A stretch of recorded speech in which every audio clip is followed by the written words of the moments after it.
जय श्री कृष्णा सभी को। कैसे हैं आप सब लोग। आशा करती हूँ कि आप सब लोग स्वस्थ होंगे, मस्त होंगे और कृष्ण भक्ति में लीन होंगे हमेशा की तरह। तो आज हम सरेंडर यानी समर्पण इस विषय के बारे में बात करने वाले हैं। जब भी मैं पूजा दी का वीडियो देखती थी, पूजा शर्मा टैरो रीडर, अराउंड 2020-21 ये बात है, हमेशा वहाँ पे एक मैसेज आता था, सरेंडर। तब मुझे इतना मालूम नहीं था सरेंडर का मतलब क्या है। सरेंडर टू डिवाइन, सरेंडर का मतलब समझने की कोशिश की मैंने। मतलब अपने आप को, भगवान को, यूनिवर्स को, डिवाइन एनर्जीज को पूरी तरह से समर्पित कर देना, अपने आप को डिवाइन के हाथों में सौंप देना। जब मुझे ये पता चला तो मैं थोड़ा हिचकिचाई। ये क्या है? हम अपनी ज़िंदगी अपनी मर्ज़ी से, अपने उसूलों पे जीते हैं, आज तक जीते आए हैं, और अचानक ये सरेंडर कैसे करें? घर वालों से क्या कहें? घर, जॉब, बच्चे, सोशल एंड प्रोफेशनल लाइफ कैसे मैनेज करें? क्या सरेंडर का मतलब सब कुछ छोड़ छाड़ के बस भगवान की सेवा करना है, या भगवान का काम या प्रचार करना है? 100 प्रकार के सवाल मेरे मन में थे, जो मैं अपने ही आप से मन ही मन में भगवान से पूछ रही थी। ये कैसे हो पाएगा? इसलिए मेरी तरफ से काफ़ी रेजिस्टेंस आ रहा था। मैं इस दिशा में जाने के लिए बिल्कुल तैयार नहीं थी। लेकिन हम जो सोचते हैं और भगवान या ब्रह्मांड हमारे लिए जो चुनते हैं, वो काफ़ी अलग होता है। इसकी अनुभूति मुझे हुई। मैं स्वयं को टोटल सरेंडर या संपूर्ण समर्पण से दूर रख रही थी। लेकिन मेरी ज़िंदगी में कुछ ऐसी दिक्कतें आ रही थी कि जो सॉल्व होने का नाम ही नहीं ले रही थी, बल्कि बढ़ रही थी। और मुझे ऐसे लग रहा था कि मैं इन सब से निकल पाऊंगी, मैं इतनी समर्थ हूँ, कैपेबल हूँ, मैं इन प्रॉब्लम्स को सॉल्व कर पाऊंगी।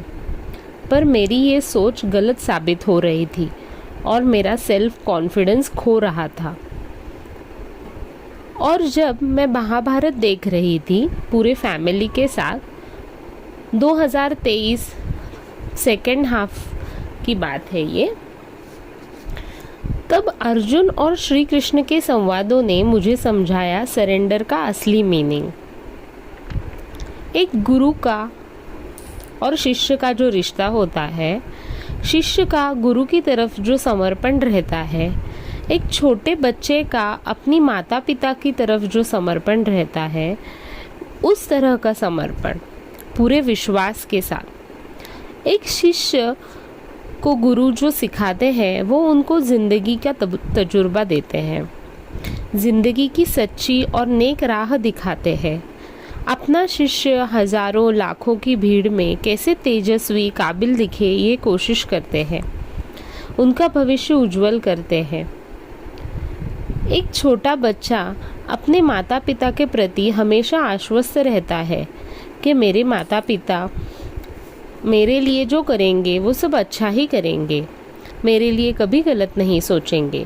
बच्चे कभी गलती करते हैं, उल्टा सीधा बोलते हैं, पर माँ बाप कभी बच्चों के लिए बुरा नहीं सोचते।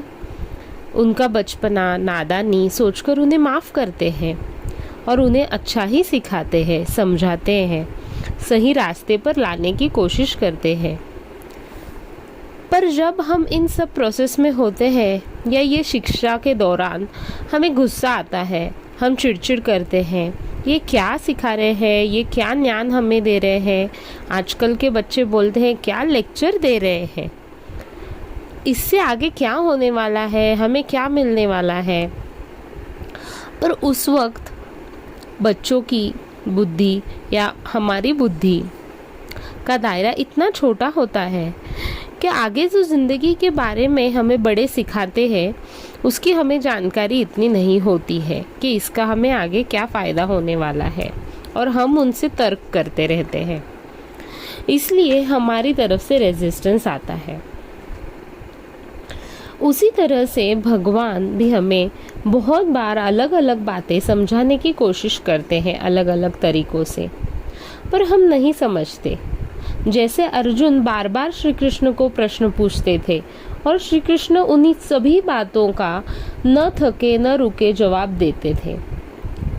तभी अर्जुन ने श्री कृष्ण को कहा, मुझे कोई नहीं चाहिए, मुझे नारायणी सेना भी नहीं चाहिए, मुझे बस आप चाहिए, मैं आपको चुनता हूँ गोविंद। और जब अर्जुन ने ये संपूर्ण समर्पण दिखाया, तब भगवान उनके रथ के सारथी बने और उन्हें जीवन का सार समझाया, मार्गदर्शन किया, उनकी मुश्किलों से उन्हें बाहर निकाला। जो लड़ाइयाँ अर्जुन खुद लड़ सकते थे, वह उनको लड़ने के लिए दी, और जहाँ पे वह असमर्थ थे, वहाँ श्री कृष्ण खुद खड़े हुए, उनके सर्वाइवर या रक्षक बनकर।